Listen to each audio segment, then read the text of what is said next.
All right, imagine this. You go to your local nursery, you spend $50 on a nice apple tree, you bring it home, you plant it in the perfect spot, you water it, you baby it, and then you wait. And you wait. And 3 years later, you're still waiting. No fruit, no harvest, just a tree that's taking up 400 square feet of your garden and giving you absolutely nothing in return. Now picture this instead. Your neighbor walks over with a bowl overflowing with fresh berries, figs, and even hazelnuts, all from these small, compact bushes she planted 18 months ago. Some of them are barely waist high, and she spent less money on all 9 of them combined than you spent on that one apple tree. That's not an exaggeration. That's the reality of what's possible when you stop thinking about fruit trees and start thinking about high-yield food-producing bushes. And today I'm going to show you exactly 9 bushes that can do this for you, whether you're building a backyard food forest, starting a survival garden, working on your homestead, or just trying to become a little more self-sufficient with a small suburban yard. Some of these bushes you've never heard of. A couple of them are going to completely change the way you think about growing food at home. And one of them, the very last one I'm going to show you, can produce up to 100 pints of high-calorie fruit per season and survive being frozen to the ground every single year. If you're into self-sufficiency, permaculture, food forests, or just smart gardening that actually puts food on the table, you need to hit that subscribe button right now. I put out content like this every single day. Real strategies, real plants, real results. Subscribe so you don't miss the next one. Let's get into it. All right, bush number 1, and I'm starting here because this might be the most underrated food-producing plant in all of North America. This is the goumi berry. Most of you have never heard of it. And that's exactly why I'm putting it first, because once you understand what this plant does, you're going to wonder why every gardener on the planet isn't growing one. The goumi berry, Elaeagnus multiflora, is a deciduous shrub from East Asia that grows about 5 to 8 feet tall and wide. It's hardy in zones 4 through 9. It's partially self-fertile, but produces heavier crops with a pollination partner. It starts bearing fruit in its 2nd or 3rd year, and a mature, sweet scarlet goumi can produce 10 to 15 pounds of bright red, cherry-sized fruit per season. But here's the thing that makes goumi a permaculture superstar and a must-have for anyone building a food forest. It fixes nitrogen, just like a legume. The roots form a symbiotic relationship with soil bacteria called frankia that pull nitrogen straight out of the atmosphere and convert it into plant-available fertilizer in the soil. This means goumi doesn't just feed you, it feeds every plant around it. Research has shown that growing goumi near fruit trees can increase those trees' yields by up to 10%. So while your goumi is producing pounds of antioxidant-rich, lycopene-loaded berries, it's simultaneously making your entire garden more fertile. It's like planting a fruit bush and a bag of fertilizer at the same time. The berries themselves taste like tart cherries when fully ripe, with a unique sweet tart finish. They're packed with vitamins A, C, and E, plus essential fatty acids. Use them fresh, in jams, pies, or dry them. They're completely pest and disease-free in most growing conditions. And they tolerate poor soil, drought, and even air pollution. If you're doing any kind of edible landscaping, permaculture design, or food forest planting, goumi should be one of the first things you put in the ground. It improves the soil while producing food. That's a combination almost no other fruiting plant can offer. Bush number 2. And this one holds a title that no other berry bush on the planet can claim. Honeyberry, also called haskap. It produces the earliest fruit of the entire growing season, earlier than strawberries, earlier than anything. While every other plant in your garden is still waking up from winter, honeyberries are already ripening fruit. In most climates, you're picking honeyberries 2 to 3 weeks before your first strawberry is even close to ready. For anyone who's been staring at a bare garden in May, desperate for something fresh, this plant changes everything. But the cold hardiness is what really sets honeyberries apart. These bushes survive temperatures down to negative 40 degrees. The open flowers can tolerate temps as low as 14 degrees Fahrenheit without showing damage. There is essentially no winter too harsh for this plant. If you garden in zones 2 through 7 and you've been told your climate is too cold for fruit, honeyberry just proved that wrong. Mature plants produce 5 to 15 pounds of fruit per bush, depending on variety. They start producing by year 2 or 3 and can remain productive for 30 years or more. The berries are elongated, dark blue, and taste like a complex blend of blueberry, grape, and raspberry. They're incredible fresh, frozen, or in preserves. Now here's the one critical thing you need to know. Honeyberries absolutely require cross-pollination from a different compatible variety. One bush alone will produce almost nothing. You need at least 2 varieties that bloom at the same time. Boreal Beauty and Boreal Beast are an excellent pair. Aurora and honeybee work great together, get the pollination right, and you'll be shocked at how much fruit these compact little bushes produce. For cold climate gardeners and anyone interested in extending their harvest season on both ends, honeyberry is a non-negotiable addition to your food garden. Number 3, Nanking cherry. And if you want a plant that looks gorgeous in your landscape while simultaneously bearing you in fruit, this is the one. Nanking cherry was introduced to the United States back in 1882 and was hugely popular for decades before falling out of favor in the 1940s when commercial agriculture shifted to crops with longer shelf life. But for the home gardener and the self-sufficient homesteader, this bush is an absolute gem that deserves a massive comeback. In early spring, before the leaves even emerge, Nanking cherry bushes explode with dense clusters of white and pink blossoms. We're talking cotton candy levels of bloom. It's one of the most beautiful flowering shrubs you can plant. And then those flowers become cherries. Small, bright red, tart, sweet cherries that ripen in June and July. The yield numbers are impressive. A mature Nanking cherry bush can produce 15 to 50 pounds of fruit, depending on size and growing conditions. Utah State University Extension reports yields of 15 to 50 pounds per plant with reliable, profuse fruit set. And these bushes start producing in just 2 to 3 years after planting. The fruit is smaller than standard cherries, about a ½ inch in diameter, but the flavor is fantastic for pies, jams, jellies, syrups, and wine. The bushes grow 6 to 10 feet tall. They're hardy in zones 2 through 7, and they handle extreme cold, extreme heat, drought, and almost any soil type. They're adapted to conditions from Mongolia to the American Midwest. One important detail: Nanking cherries need cross-pollination, so plant at least 2 bushes. Space them 6 to 10 feet apart, and you'll have a gorgeous, edible hedge that produces buckets of cherries every single year. These bushes can live up to 50 years with proper care. That's half a century of free fruit from a plant that also makes your yard look stunning. Bush number 4. And this is a native North American powerhouse that most American gardeners are completely sleeping on, while Canadians have been growing it commercially for decades. Serviceberry, also known as saskatoon. If you've ever hiked in the mountains of Montana, the prairies of Saskatchewan, or the forests of Maine and grabbed a handful of dark purple berries off a wild bush, you might have already tasted a saskatoon without even knowing it. But the cultivated varieties? They're on a completely different level from their wild cousins, bigger, juicier, sweeter, and dramatically more productive. A mature Saskatoon bush can produce 10 to 30 pounds of fruit per plant. Montana State University trials found that top varieties like Northline and Lee 8 averaged over 11 pounds per plant. They start bearing in 2 to 4 years and reach full production around year 8. And once established, they can keep producing for 20 years or more. The flavor is what really sets Saskatoons apart. People describe it as a cross between a blueberry and an almond, with this subtle, nutty sweetness that's unlike anything else. That's because the tiny seeds inside contain a compound similar to what gives almonds their flavor. They're perfect fresh. In pies and muffins dried like raisins or simmered into jams and syrups. And here's the kicker for cold climate gardeners. Saskatoons are hardy down to -50 to -60 degrees Fahrenheit. They laugh at winter. They also tolerate a much wider soil pH range than blueberries, so if your soil is too alkaline for blueberries, Saskatoons are your answer.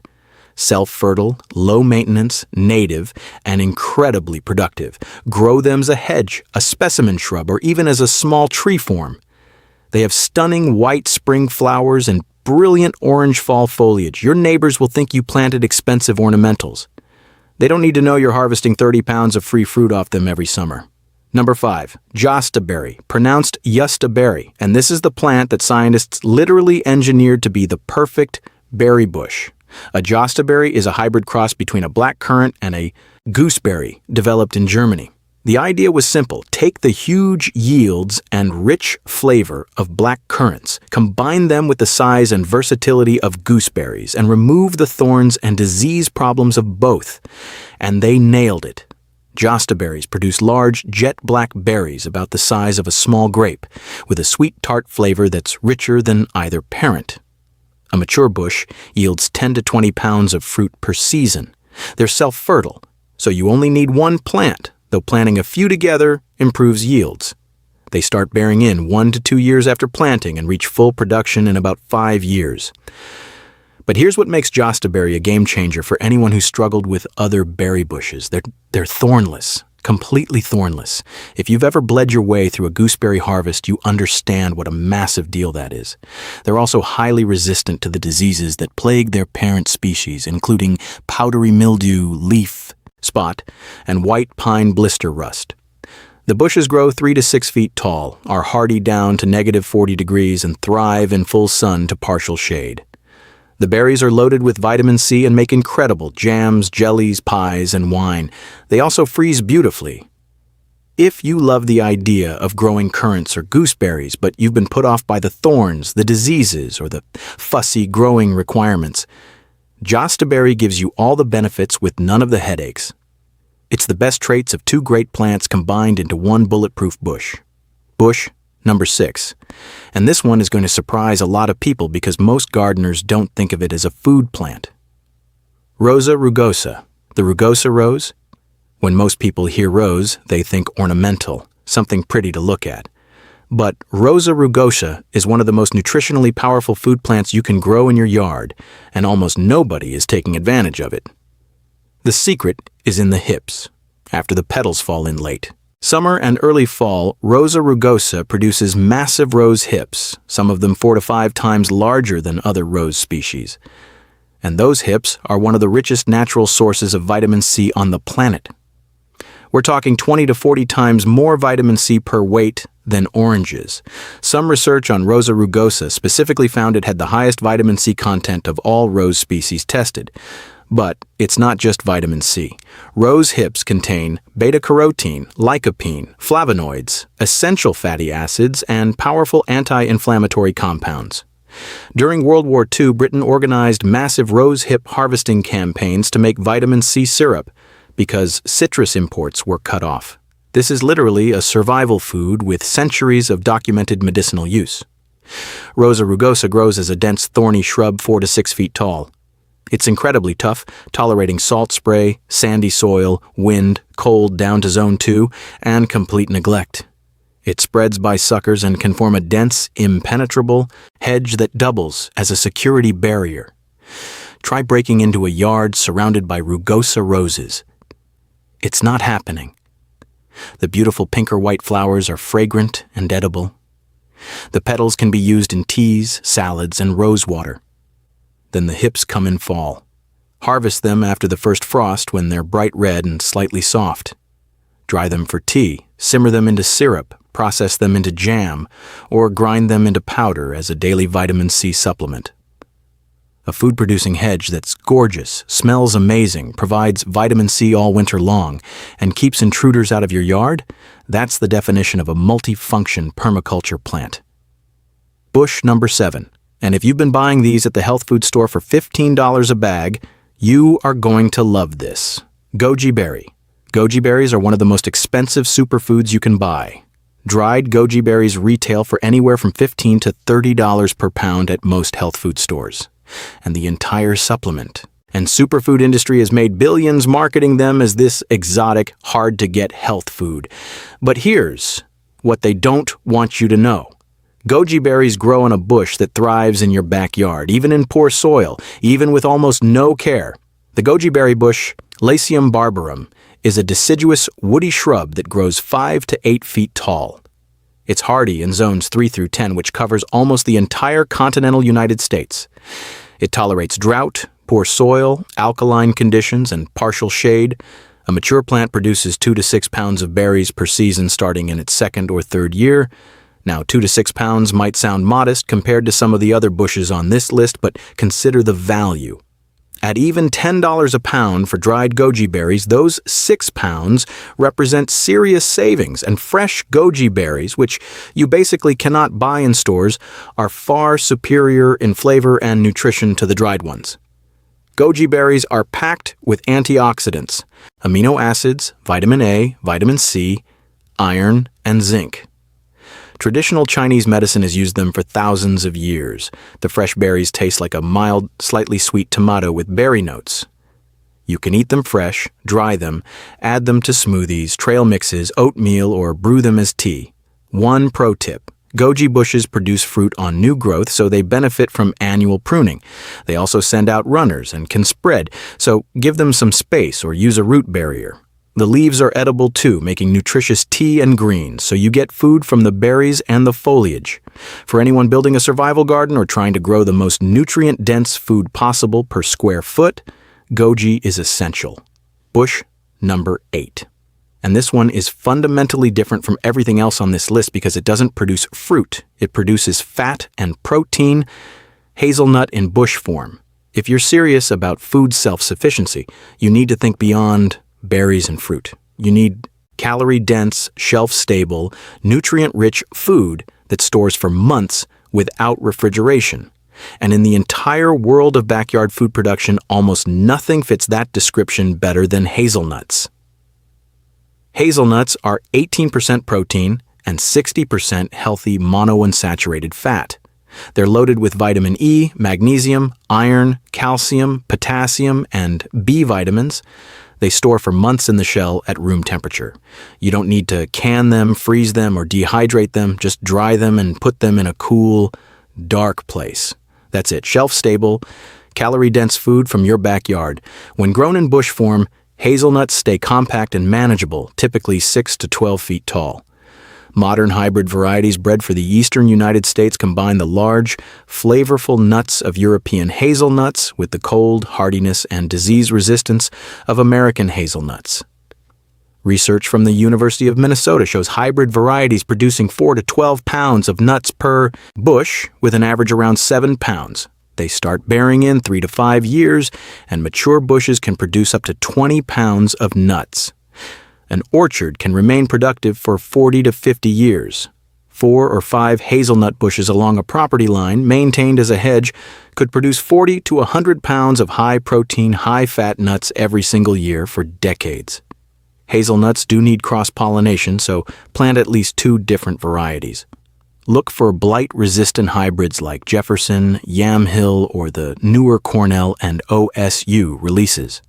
They're wind-pollinated, so the pollen travels easily between nearby plants. Hardy in zones 4 through 9 with proper variety selection. In a true preparedness or self-sufficiency garden, hazelnuts fill the gap that no fruit or berry can.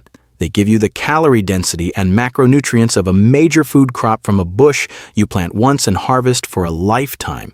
This is the ultimate long-term food security plant. And bush number 9, the grand finale. And honestly, this one might blow your mind because most people think figs can only grow in warm Mediterranean climates. They're wrong. The Chicago hardy fig. This is a fig variety that was discovered growing in a Chicago backyard in the 1970s. Surviving brutal Midwest winters that would kill any normal fig tree. The roots of the Chicago hardy are hardy down to negative 20 degrees Fahrenheit. The above-ground stems are hardy to about 10 degrees, and even if the stems freeze completely to the ground, this plant regrows from the roots every single spring and still produces fruit that same season. Because it fruits on new wood. Let me say that again.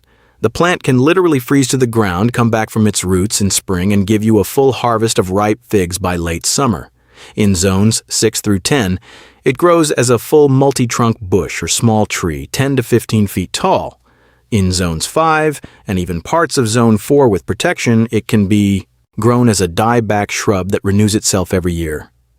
And the production is remarkable. One Green World nursery lists the yield at 30 to 50 pounds per plant. Some growers in favorable climates report up to 100 pints of figs in a single season. The fruit is medium-sized with purplish-brown skin and sweet strawberry-pink flesh inside. Perfect for eating fresh, drying, making preserves, or adding to charcuterie boards. Figs are high-calorie, nutrient-dense fruit with significant amounts of potassium, calcium, magnesium, and fiber. A single fig contains about 47 calories. Compare that to most berries at maybe 5 to 10 calories per berry. If you're thinking about actual food production and caloric self-sufficiency, figs are in a completely different league. Chicago Hardy is self-pollinating. You only need one plant. It has very few pest or disease problems. Deer generally leave it alone. It's drought-tolerant once established. And it fruits within 1 to 2 years of planting. When Italian immigrants first came to the northeastern United States in the early 1900s, they brought fig trees with them and developed ingenious methods to overwinter them in cold climates. Some would literally dig up half the root ball, lay the tree on its side, and bury it under leaves for the winter. With the Chicago Hardy, you don't need to do any of that. Plant it, mulch it, and let it do its thing. Even if it dies back, it comes back. Every time. So let's step back and look at the big picture, because when you combine all 9 of these bushes strategically, you don't just have a garden, you have a self-sustaining food production system that works from early spring through late fall with almost no inputs required. Here's what your harvest calendar looks like. Honeyberries ripen first in late spring, weeks before anything else. Goumi berries and Nanking cherries come next in June. Service berries and jostaberries follow in July. Goji berries produce from midsummer through fall. Rosa rugosa hips are ready after the first frost. Chicago Hardy figs ripen in late summer and keep going into fall. And hazelnuts drop in September and October, giving you shelf-stable protein and fat all winter. That's 7 or 8 months of continuous fresh food production from 9 bushes that collectively take up less space than 2 standard fruit trees. And the goumi is improving the soil for all of them while it produces its own harvest. That's not just gardening. That's food forest design. That's permaculture in action. Now, before I let you go, 5 bonus strategies that will take your bush garden from good to incredible. Bonus number 1, the Food Forest Guild approach. Plant your tallest producers like Chicago Hardy fig and hazelnuts as the canopy layer. Use medium bushes like serviceberry, Nanking cherry, and goumi as the understory. Add compact ground-level producers like goji and rosa rugosa around the edges. This vertical stacking mimics natural forest structure and dramatically increases your production per square foot. Bonus number 2, succession planting for maximum harvest window. Within each species, choose early, mid, and late season varieties. For honeyberries, pair an early variety like Indigo Gem with a late variety like Boreal Beauty to extend your harvest by weeks. Same strategy works with service berries and figs. Bonus number 3, the value-added multiplier. Don't just eat fresh. Transform your harvest into high-value products. Rose Hip Vitamin C powder sells for $25 to $40 per pound. Hazelnut butter rivals high-end almond butter in price. Fig preserves, goji berry trail mix, Nanking cherry wine, elderberry-style goumi syrup. Your kitchen becomes your profit center. One homesteader in Oregon runs her entire cottage food business off bushes like these. Bonus number 4, feed the soil, not the plants. Every bush on this list performs dramatically better in living soil rich with organic matter. Thick mulch, compost, and wood chips around the base of each bush will reduce watering, eliminate weeding, and build soil fertility over time. The goumi is already fixing nitrogen for the whole system. Add mulch, and you've created a self-improving growing environment that gets more productive every single year. And bonus number 5, preserve for year-round food security. Every fruit and nut on this list can be preserved for off-season use. Freeze berries, dry figs, and goji berries cure hazelnuts, make rose hip powder for winter tea, jar up jams and syrups. A well-planned bush garden doesn't just feed you in summer. It feeds you all 12 months if you preserve smartly. That's true food independence from a tiny footprint. All right, here's your homework. Pick 3 bushes from this list, just 3. The 3 that make the most sense for your hardiness zone, your space, and what your family will actually eat and use. Find the specific varieties that match your climate. Order them this week. You don't need a homestead, you don't need acres, you need maybe 50 to 100 square feet and 3 well-chosen bushes. Within 2 years, you'll be producing more food from that space than a fruit tree gives you in its first decade. Drop a comment below and tell me which 3 you're going to start with. If you're already growing some of these, share your results and help the rest of the community. I read every single comment. If this video helped you, smash that like button. Share it with someone who keeps staring at their fruitless apple tree wondering what went wrong. And make sure you're subscribed because I've got a lot more content like this coming. We're building the most productive, most self-sufficient gardens possible, and I want you to be part of it. Thanks for watching. I'll see you in the next one.